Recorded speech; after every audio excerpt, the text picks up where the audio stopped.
आज राजकीय पक्षांच्या कार्यालयामध्ये लगबग पाहायला मिळणार आहे। एबी फॉर्मसाठी कार्यकर्ते पदाधिकाऱ्यांची लगबग राहणार आहे। महापालिकांच्या निवडणुका अर्जासाठी उरले केवळ 2 दिवस।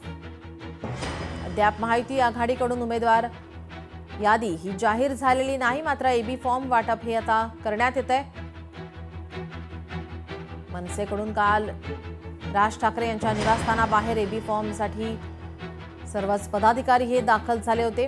तर आज सर्वच राजकीय पक्षांकडून सुद्धा उमेदवारांना एबी फॉर्म हे देण्यात येणार आहे।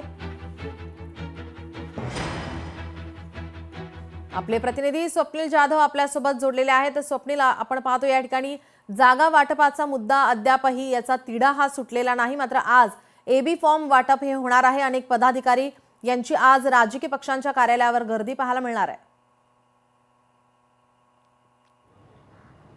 नीलम, नक्कीच मुंबई महानगरपालिकेसह 29 महानगरपालिकांच्या निवडणुका या होऊ घातलेल्या आहेत। खरं तर सोमवार आणि मंगळवार हे 2च दिवस आता उमेदवारी अर्ज दाखल करण्यासाठी उरलेले आहेत। अद्यापही काही उमेदवारांना एबी फॉर्म हे देण्यात आलेले नाहीये। सर्वच राजकीय पक्षांकडून सावधगिरी बाळगली जाते, त्यामुळे आज बहुतांश राजकीय पक्षांकडून एबी फॉर्म देण्यात येतील। काल सुद्धा आपण बघितलं तर मनसे पदाधिकारी जे आहेत राज ठाकरे यांच्या निवासस्थानी दाखल झाले होते, काहींना एबी फॉर्म देण्यात आले। आज पुन्हा काही पदाधिकारी नेते दाखल होतील, त्यांना सुद्धा एबी फॉर्म देण्यात येणार आहे। मात्र दुसरीकडे उद्धव बाळासाहेब ठाकरे पक्षाकडून सुद्धा आज बैठकीचं आयोजन करण्यात आलेलं आहे। उद्धव ठाकरे बैठक घेणार आहेत, या बैठकीनंतर सुद्धा एबी फॉर्म देण्यात येणार आहे। त्यामुळे भाजप असेल, राष्ट्रवादी काँग्रेस असेल, काँग्रेस असेल यांच्याकडून सुद्धा एबी फॉर्म देण्यात येतील।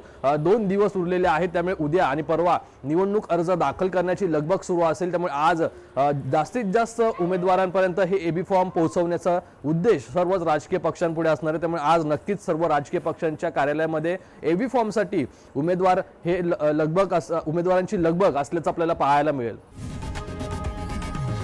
लोकशाही मराठी ऐका, पहा, जागरूक रहा।